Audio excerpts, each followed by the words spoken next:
Hi, I'm Alex. And I'm Jonathan, and today we're taking a look at the gluteal fan. Alex is going to show you some amazing ideas for assessment, for some specificity of the anatomy of this area, and of course some effective techniques for dealing with the issues that a lot of clients face out there in the world when it comes to this area of the body. So, it's over to you, Alex. All right. I'm going to take a look down here. And the first thing we want to identify is the ASIS in the front of the pelvis, the PSIS in the back of the pelvis, and the iliac crest that connects them. Last landmark is the greater trochanter right here on the side. The gluteal fan pretty much encapsulates that whole area. So back to standing now. Again, when these muscles get shortened and tightened, they're going to pull the leg up like this, which in our daily lives, that's not going to be happening. So usually what goes on is it pulls the ilium down to meet the pelvis to create this situation, which when we're standing, rarely do we ever lift our other leg up enough to make this a reality. What we're going to have to do for our body to make this work is we're going to have to shift the pelvis over to the opposite side of the tightness. That's going to look like this. And you can see from this rather exaggerated form of this that this has clear implications for our posture as well as our gait. So as you watch Carrie walk, we'd really like to direct your attention to the tilting of the pelvis and the slight shifting of the pelvis that she's doing to each side and how the pelvis does this. Carrie has a very balanced walk, so this is happening really naturally and is not too much going to one side or the other. However, when the gluteals get short on one side, it tips the pelvis over to the opposite side, thereby focusing the gait more on that one side. So you'll notice that when this happens, the gait will shift over, in this case, to the left, but it won't shift back to the right as much. And the gait will be centered around this action.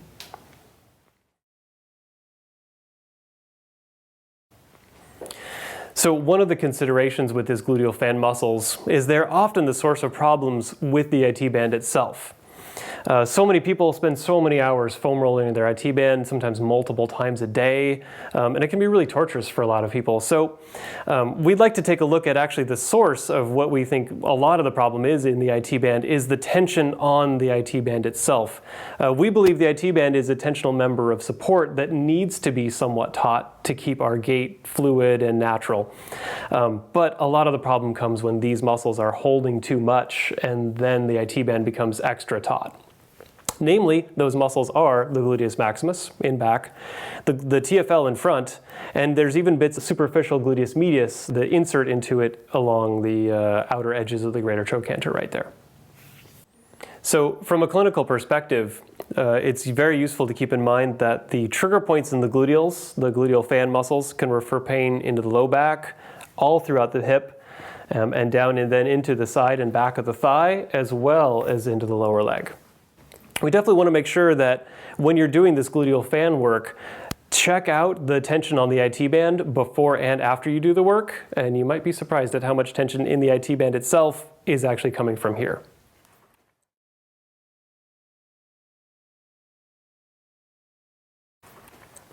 So one thing we'd like to show you for this gluteal fan is actually an assessment piece instead of a bodywork technique.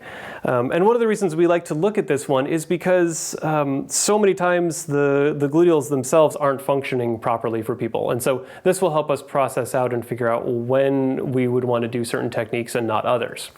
So as we take a look down here at Carrie's hip, to do this, we really want to assess the strength that the gluteus medius has. And the best way to do this is to simply have the client lift their leg up. And so what I'd like you to do, Carrie, is to take your leg up to about here. We don't need an extreme lift. Carrie's actually modeling what we'd like to see in this one, a normal test, where the leg is coming up, it's not wavering, it's not rotating or turning, and she can easily control this action. So, yay, good for your gluteus medius. Go ahead and bring your leg down. Awesome. So, when the gluteus medius is not strong, several different muscles can actually be substituting in for it.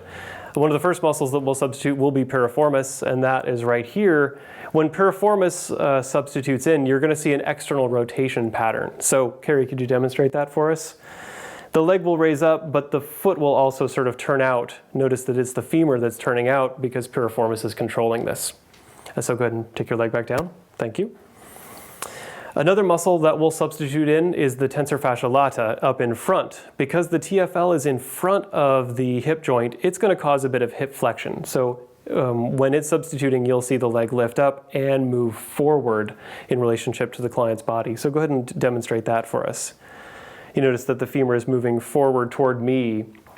Now the third one you'll see is the QL, the quadratus lumborum. The hip hiker muscle will actually be assisting this as well.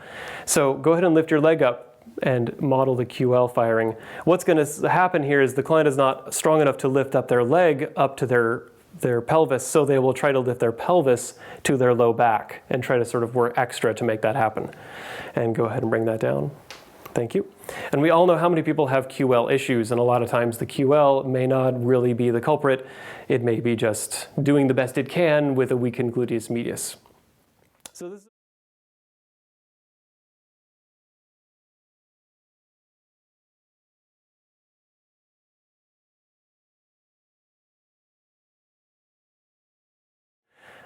So decompressing the hip.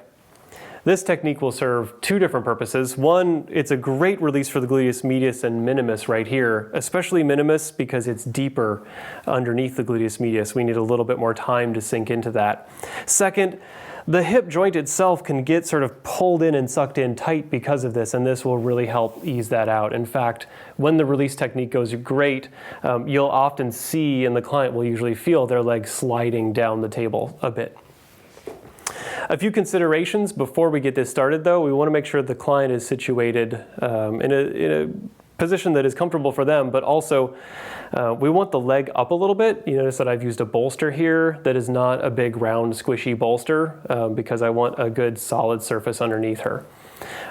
I've chosen to take her bottom leg forward to give the leg a sort of more natural postural stance and to make sure these muscles aren't taut. If we laid her leg completely flat on the table, these muscles would be so tight, so taut from stretch that we wouldn't be able to get through to them.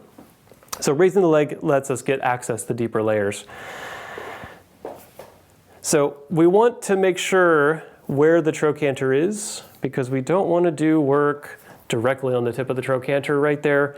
There's a bursa there. The client would not appreciate that. So we also want to make sure that when we're doing this, we want to be just above the trochanter, sinking into where the gluteus medius and minimus are narrowing, about to insert there. Now you can use your right arm for this from behind the table, or you can use your left arm. For Carrie today, it seems to me this fits my structure better today. Choose whichever one fits your structure better. So the angle at which you put your body on top of the client makes a huge difference as far as what the tissue is doing and how it's going to respond to that. So notice that I am basically straight over the joint at this point, or at least over the gluteus medius and minimus. And so that's going to give me the maximum sort of depth into this tissue if I lean my body weight into it. And if I angle myself slightly down, no more than probably like 10 degrees or something this way, all of a sudden some of that energy is then directing the leg down table.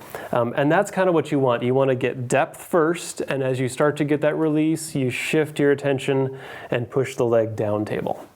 Or when I'm sinking in here, you notice that I'm not actually using the point of my elbow. That can be super intense. This is an area of the body that people can't take a lot of deep pressure in. So what I'm using is actually the proximal forearm right there in between my two fingers. Right above the trochanter, but not on it. And we're just going to sink in there and, how you doing, Carrie? How's it? Okay.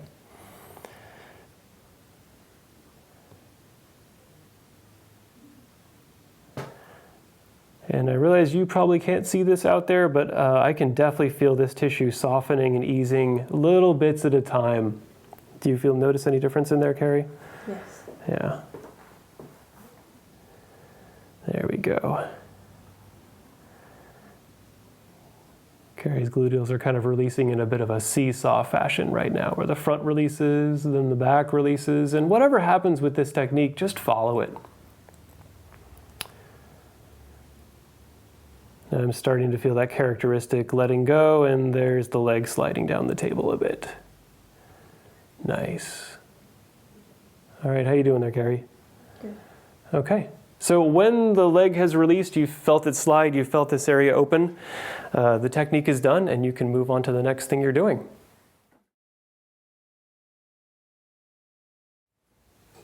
Releasing the piriformis. This is a technique I picked up a few years ago, and I quite like it. It's really simple, elegant, easy to do. You do need to bring the client's arm off the table, and then the leg up to this position.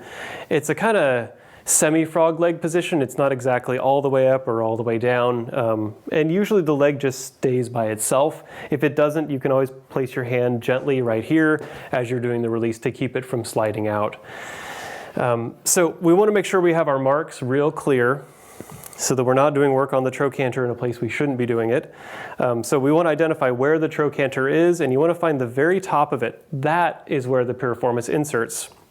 For a quick review, the piriformis arises from the sacrum right in this zone, basically on the front of it. So we're essentially making the piriformis super short, and we're also making the other gluteal muscles that cover it short as well, which gives us really great access to get the depth because piriformis is underneath medius and maximus essentially.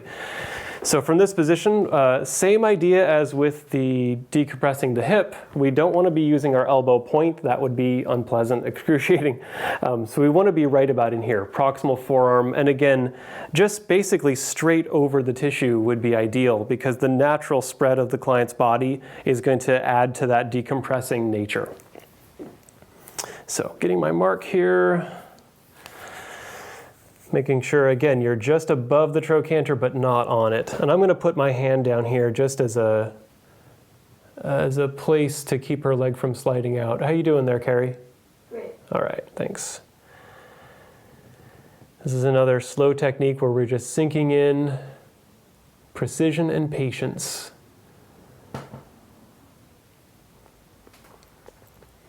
Just waiting for the tissues to open and ease and let us in. We're not barging through. Just taking any space the tissue gives. And just like with the decompressing the hip, Carrie's tissues here are releasing in a kind of seesaw fashion. Back and forth, back and forth. And now we're settling in and getting the characteristic decompression that happens here, in which we do see a little less dramatically than the other technique, the knee, the femur sort of sliding down this direction off the table more. And once that happens, usually you can feel the tissue open, release, and there we go. Can you feel the difference in there, Carrie? Yeah, good. Excellent. And then gently, carefully bring the client's leg back to position, and then move on to whatever you're doing next. We hope you enjoyed this educational video and that you found these ideas and techniques helpful. We're here as advocates for bodywork and to help support you out there in the bodywork community. There are lots of other great features on our website, including articles, a scheduled list of upcoming classes, as well as a ton more videos. Please feel free as well to drop us an email if you have any questions. We're here to help. I'm Alex. And I'm Jonathan, and we are Integration Nation.